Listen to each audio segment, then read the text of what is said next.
Je souhaiterais aujourd'hui partager avec vous un message intitulé « La croix et la résurrection ». Le passage biblique d'aujourd'hui est tiré de Galates 2:20. Lisons-les ensemble. J'ai été crucifié avec Christ, ce n'est plus moi qui vis, c'est Christ qui vit en moi. Et ce que je vis maintenant dans mon corps, je le vis dans la foi au Fils de Dieu qui m'a aimé et qui s'est donné lui-même pour moi. La croix était, dans la Rome antique, une méthode d'exécution réservée aux criminels les plus odieux. Lorsqu'on clouait un criminel sur une croix, il saignait et souffrait pendant 3 à 5 jours avant de mourir. C'était la méthode d'exécution la plus douloureuse. Jésus a été crucifié et est mort à notre place, en portant nos péchés. Il a été cloué sur la croix, et a versé toute l'eau et tout le sang de son corps avant de mourir. La croix était un symbole de malédiction. Mais depuis que Jésus est mort sur la croix et est ressuscité, devenant notre salut, la croix est devenue un symbole de fierté, de gloire et de victoire. Tout d'abord, parlons de la signification de la croix. Dans Jean 3, 14 à 21, il est écrit : Et comme Moïse éleva le serpent dans le désert, il faut de même que le Fils de l'homme soit élevé. Afin que quiconque croit en lui ait la vie éternelle. Car Dieu a tant aimé le monde qu'il a donné son Fils unique, afin que quiconque croit en lui ne périsse point, mais qu'il ait la vie éternelle. Dieu, en effet, n'a pas envoyé son Fils dans le monde pour qu'il juge le monde, mais pour que le monde soit sauvé par lui. Celui qui croit en lui n'est point jugé, mais celui qui ne croit pas est déjà jugé. Parce qu'il n'a pas cru au nom du Fils unique de Dieu.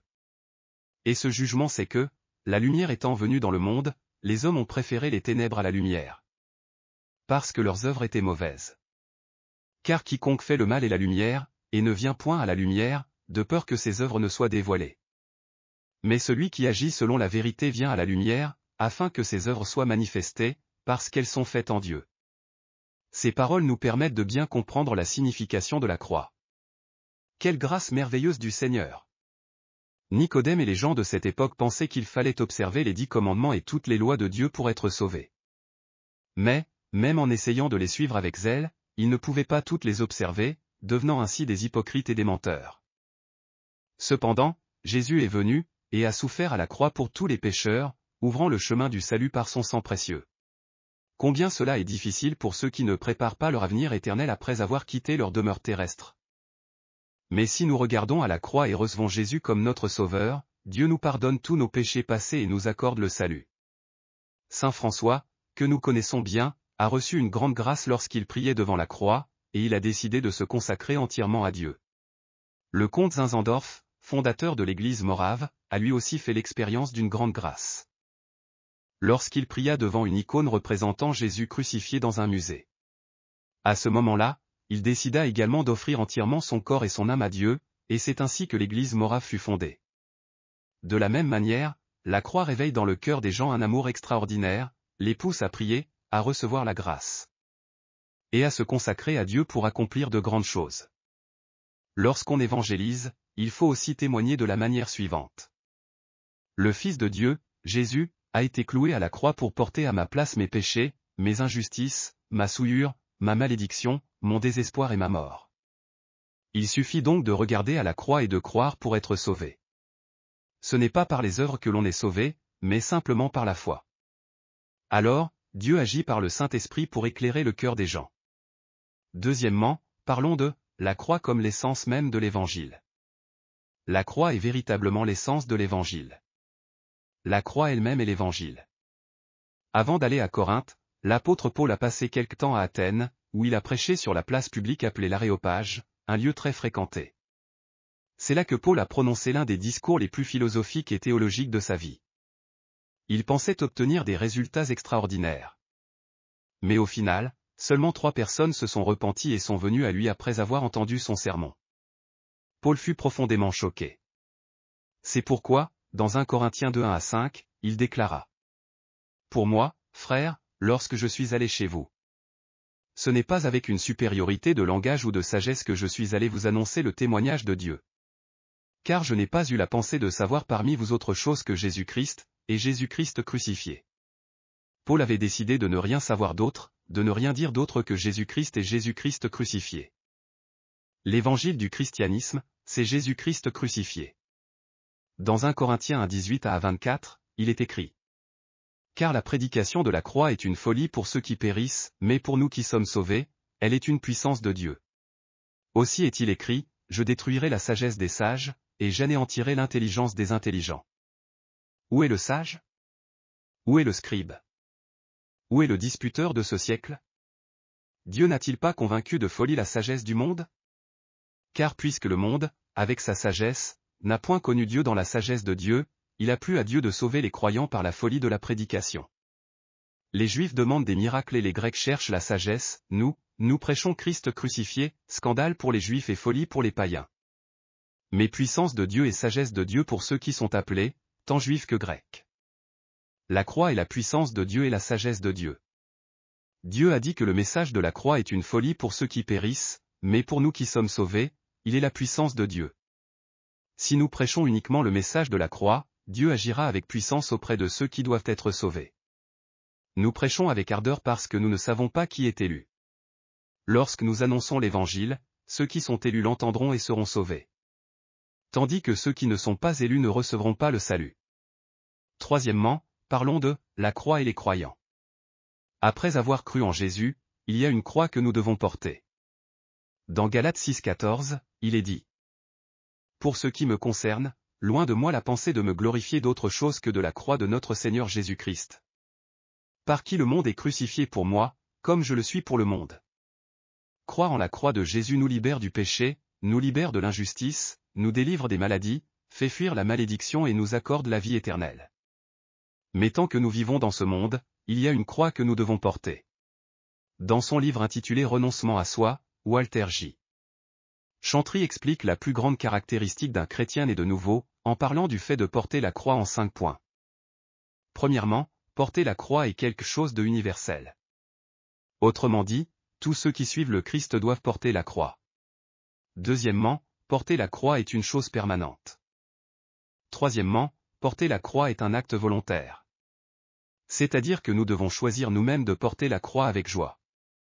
Quatrièmement, porter la croix est une chose douloureuse. Tout comme Jésus a souffert sur la croix, porter la croix signifie que nous donnons notre temps, notre argent et notre énergie pour servir et travailler. Cinquièmement, la croix, c'est la mort.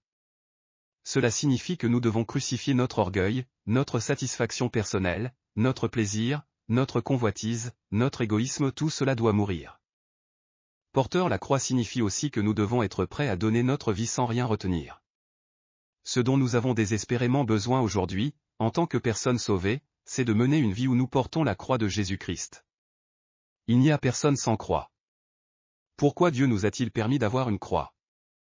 Même Jésus a dit à ses disciples que, si quelqu'un veut venir après moi, qu'il prenne sa croix et qu'il me suive. Par là, il parlait de la sanctification à travers la croix. C'est pourquoi il est écrit dans Galates 5,24. Ceux qui sont à Jésus-Christ ont crucifié la chair avec ses passions et ses désirs. Ce passage insiste sur le fait que nous devons porter la croix pour renoncer à la chair, à ses passions et à ses convoitises. Nous aussi, nous devons être crucifiés avec Jésus afin d'être libérés du péché et de l'injustice. On peut enseigner sans que cela soit écouté, consoler sans effet, mais lorsque la croix vient peser sur nous. Lorsque nous souffrons à cause de la croix, les gens entrent dans le processus de sanctification. Ils sont transformés en personnes saintes.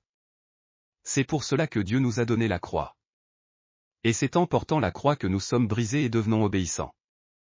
Dans Philippiens 2,8, il est dit: Il s'est humilié lui-même, se rendant obéissant jusqu'à la mort, même jusqu'à la mort de la croix. Par la mort sur la croix, nous sommes brisés et devenons obéissants. Il faut aussi la croix pour prier et renforcer notre foi. Si tout dans la vie était facile et sans inquiétude, nous ne prierions pas. C'est dans l'angoisse que nous prions davantage. C'est dans la souffrance que nous prions. Et par la prière, la foi naît et devient forte. C'est pourquoi Dieu nous donne la croix, pour faire de nous des personnes de foi fortes, des personnes de prière. Quatrièmement, parlons de notre attitude face à la croix. Lorsque la croix s'approche de nous, quelle attitude devons-nous adopter? Beaucoup de gens résistent à la croix. Si le mari apporte de la souffrance au cœur, on le rejette, on le maudit et on l'insulte intérieurement. Si c'est la femme, on agit de même envers elle. C'est pareil pour les enfants, les parents, et pour le monde. Mais lorsque la croix vient à nous, nous ne devons pas résister à la croix. Dans Galates 2:20, il est dit: J'ai été crucifié avec Christ, et si je vis, ce n'est plus moi qui vis, c'est Christ qui vit en moi. Si je vis maintenant dans la chair, je vis dans la foi au Fils de Dieu, qui m'a aimé et qui s'est livré lui-même pour moi. Ainsi, nous ne devons pas résister à la croix, mais être brisés. Il existe une expression coréenne, une vache survit à la crue, mais le cheval meurt. Les chevaux, à cause de leur nature impatiente, tentent de nager pour fuir l'inondation, mais finissent par se fatiguer et se noient. Les vaches, quant à elles, ne sachant pas nager, se laissent emporter par le courant. Et finalement, elles s'accrochent à une maison, à une colline ou à un endroit bas, et survivent. Il en va de même pour la croix. Si nous résistons de toutes nos forces, si nous essayons de la repousser, si nous refusons de la porter, nous finirons par tomber dans la dépression, perdre notre foi et devenir mauvais. Mais si nous la remettons entièrement à Dieu, la croix finit par nous transformer, et elle devient même une source de bénédiction. C'est pourquoi nous devons accepter la croix comme notre destinée. Dans Jean 15:18-19, il est écrit: Si le monde vous hait, sachez qu'il m'a haï avant vous. Si vous étiez du monde, le monde aimerait ce qui est à lui. Mais parce que vous n'êtes pas du monde, et que je vous ai choisi du milieu du monde, à cause de cela le monde vous hait. Être haï par le monde est donc une destinée pour les croyants. Dans Marc 8:35, il est dit: Car celui qui voudra sauver sa vie la perdra, mais celui qui la perdra à cause de moi et de l'Évangile la sauvera. Ainsi, lorsque nous portons la croix et que nous mourons à nous-mêmes, la vie s'approche de nous. Richard Wurmbrand a raconté cette histoire au sujet de la croix. Un chrétien qui tenait un magasin se plaignait à Dieu que la croix qu'il portait était trop lourde. Seigneur, la croix que je porte est trop lourde. Donne-moi une autre croix, s'il te plaît. Alors Dieu lui montra plusieurs croix et lui dit, choisis celle que tu veux. L'une était faite de jade, très belle à regarder, mais si lourde qu'il ne pouvait pas la porter. Une autre était belle également, mais sa surface était si rugueuse qu'elle lui faisait mal rien qu'à l'approcher. Puis il vit une croix qui lui plaisait vraiment. Je vais porter celle-ci, dit-il. Mais Dieu lui répondit, regarde-la bien une fois de plus. Et il réalisa alors que c'était exactement la croix qu'il portait déjà. Dans 1 Corinthiens 10:13, il est écrit: Aucune tentation ne vous est survenue qui n'ait été humaine, et Dieu, qui est fidèle, ne permettra pas que vous soyez tentés au-delà de vos forces. Mais avec la tentation, il préparera aussi le moyen d'en sortir, afin que vous puissiez la supporter. Dieu ne nous donne que des croix que nous pouvons supporter. Le pasteur Kim In-seo était enseignant à Oryong, dans la province du Hamgyong du Nord. Pendant la période coloniale japonaise, il participa activement au mouvement du 1er mars pour l'indépendance, et fut arrêté, puis emprisonné. C'est en prison qu'il crut pour la première fois en Jésus, et qu'il fut transformé. À travers la croix, il fit l'expérience profonde de la grâce du Seigneur qui lui pardonnait tous ses péchés. Lui qui n'éprouvait aucune culpabilité auparavant fut transformé par la croix, se renonça lui-même, et devint un grand évangéliste. Si Jésus n'était pas mort sur la croix, il n'aurait pas pu ressusciter. De même, si nous mourons avec le Christ, nous ressusciterons aussi avec le Christ. Dans Jean 12:24, il est écrit: en vérité, je vous le dis, si le grain de blé qui est tombé en terre ne meurt, il reste seul. Mais s'il meurt, il porte beaucoup de fruits. Il faut mourir pour porter du fruit. Si je suis crucifié et que je meurs, la vie de résurrection de Jésus se manifeste dans la mesure où je meurs. Ainsi, si nous portons en nous la mort de Jésus, c'est afin que la vie de résurrection de Jésus soit manifestée dans notre corps. La résurrection n'est donc pas seulement un événement à venir, mais elle peut aussi se manifester dès à présent dans notre vie quotidienne. C'est un miracle que nous expérimentons lorsque nous portons la croix. Thomas Drake a dit, la croix est l'échelle du ciel. Le théologien anglais Samuel Rutherford a également dit, une foi sans croix gèle. Ne luttez pas pour vous en débarrasser, mais recevez la grâce à travers la croix. Dieu aussi a une croix. Dieu a également porté cette croix, il l'a supportée jusqu'au bout et, en mourant, il a sauvé l'humanité pécheresse. Et il a apporté la résurrection. Il a accompli le salut et la résurrection de l'humanité. Il n'existe aucun croyant sans croix. Nous avons tous une croix. Le malheur n'arrive pas qu'à moi seul, les autres aussi sont malheureux. La tristesse n'est pas réservée à moi, les autres aussi ont de la tristesse. Les soucis et les inquiétudes ne sont pas qu'à moi, les autres aussi ont leurs propres soucis et inquiétudes. Cela peut ne pas se voir extérieurement, mais en réalité, chacun porte une croix. Ainsi, sans croix, il ne peut y avoir de gloire de la résurrection. C'est pourquoi, nous qui croyons en Jésus et avons reçu le salut, nous devons porter notre propre croix. Beaucoup n'aiment pas entendre parler de la croix. Même pour un pasteur, prêcher sur la croix n'est pas facile. Mais il ne peut y avoir de salut sans croix, et il ne peut y avoir de gloire de la résurrection sans croix. Lorsque nous monterons au ciel, le plus grand signe que nous porterons sur notre cœur sera celui de la croix. Que chacun de nous porte sa croix, obéisse à Dieu, croit, prie, et soit transformé. Je vous bénis au nom du Seigneur. Prions tous ensemble. Dieu Père Tout-Puissant. Nous cherchons souvent à éviter de porter la croix dans cette vie. Mais nous savons que sans croix, il n'y a pas de gloire. Toi aussi, tu es venu dans ce monde en tant qu'homme pour porter la croix et sauver d'innombrables vies. Alors comment pourrions-nous, nous, vivre une vie sans croix? Nous voyons que parfois nous devenons une croix pour les autres. Et que parfois les autres deviennent une croix pour nous. Dieu Père Tout-Puissant. Fais que nous ne murmurions pas contre la croix, que nous ne la repoussions pas.